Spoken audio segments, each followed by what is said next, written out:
Il est consultant en environnement, aussi expert en jardinage et plusieurs facettes qu'on aborde d'ailleurs dans cette chronique, sergefortier.com, aussi sa page Facebook en tout temps. Vous pouvez consulter pour avoir des suites à notre conversation. Serge Fortier qui est venu nous voir en studio cette semaine. Salut Serge! Oui, bonjour Alex, bonjour à tous. Content de te retrouver mon cher. Et là, cette semaine, après avoir parlé des ennemis envahisseurs dans notre jardin la semaine dernière, ouais. À plumes, à fourrure, là, on va parler des insectes, des bébites dans le sol. On va la diviser en deux, cette chronique-là. Vert gris, vert blanc. Ouais. Commençons par les verts gris. Ouais, OK. Les verts gris, ça, entre autres, c'est, on appelle ça la noctuelle. La noctuelle, c'est un papillon de nuit qui pond ses œufs dans des tas de matière organique, soit des tas de fumier ou des tas de compost. Alors, c'est recommandé, idéalement, quand tu fais du compost ou du fumier, de couvrir le tas pour éviter la ponte dedans, ce fumier-là, parce que quand vous rapportez le fumier ou le compost dans votre jardin, les larves ou les œufs qui ont été pondus dedans vont se développer et forment un vert gris, justement. C'est un vert gris qui a crée comme dommage, si on veut, il bouffe les plants, les jeunes plants qu'on met dans notre jardin. On a hâte de faire notre jardin, on fait notre jardin, tout ça, puis là, on voit les fèves qui commencent à pousser, puis le lendemain, on arrive dans le jardin, et le plant, il est coupé au ras-le-sol, puis il est tombé à terre.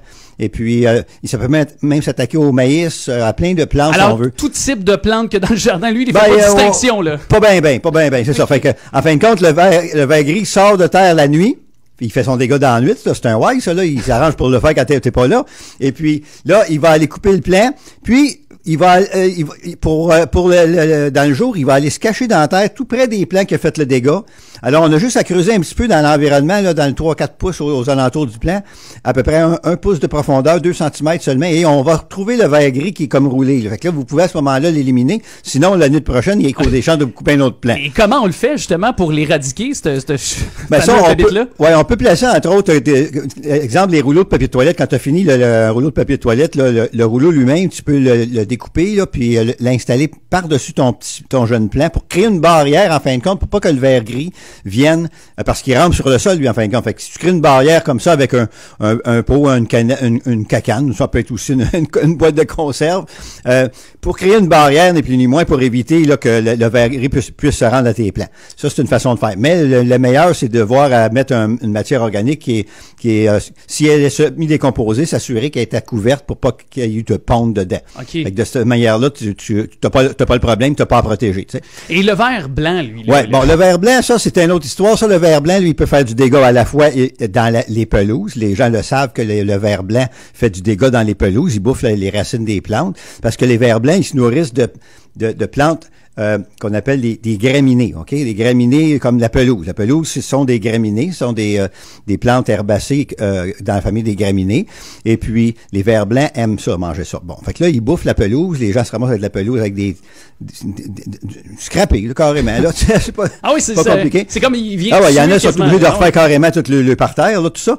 Mais il y a aussi, lorsque le ver blanc, ça c'est la larve, quand il est adulte, le ver blanc, ça peut être soit un anaton, mais ça peut être aussi les scarabées japonais. Ah oui, OK. Là, les scarabées japonais, les gens capotent cet incite, là, parce que ça, avec raison, il y en a qui en ont énormément, ils se font bouffer tout, parce que les scarabées, eux autres, quand ils sont adultes, ils bouffent n'importe quoi. Ouais. Okay? Est-ce qu'avec les réchauffements climatiques, il y en a de plus en plus de ce genre de bébites-là, les scarabées et compagnie?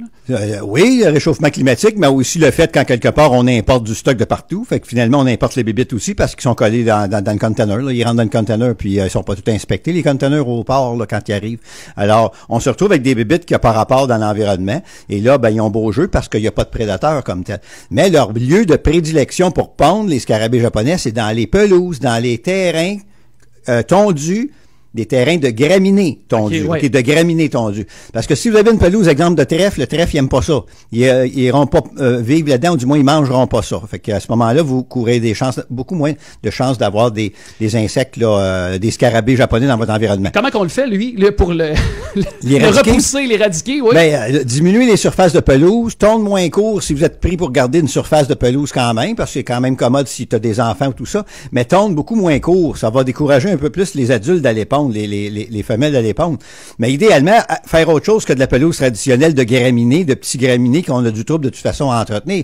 On revient souvent là-dessus, là, en environnement, là, si on veut améliorer nos écosystèmes, il faut arrêter d'avoir de la monoculture de pelouse partout. Alors, on devient gagnant sur plusieurs plans. C'est que si en quelque part, tu changes de type de plante, pour ta surface dans ta cour, ben à ce moment-là, automatiquement, il y a certains problèmes comme ça que tu vivras pas. Ouais. Comme les scarabées japonais. Alors, on retient ça, sergefortier.com, ta page Facebook est toujours là aussi, Serge Fortier, là, horticulture, aussi, on trouve facilement dans Facebook. Et là, tu m'as amené de chez vous des belles framboises noires. Noires, ben oui, je les ai peinturées avant de m'emmener. Oui, ben oui, c'est une belle variété qui a poussé naturellement chez nous, et puis je me suis rendu compte que c'était super bon. Alors là, ils se multiplient. Puis je fais une récolte sans me forcer. Et c'est moins pourrisseux aussi au niveau de les maladies, les moisissures comme les saisons qu'on a là. C'est très humide, alors les moisissures s'installent facilement, exemple dans les framboises rouges.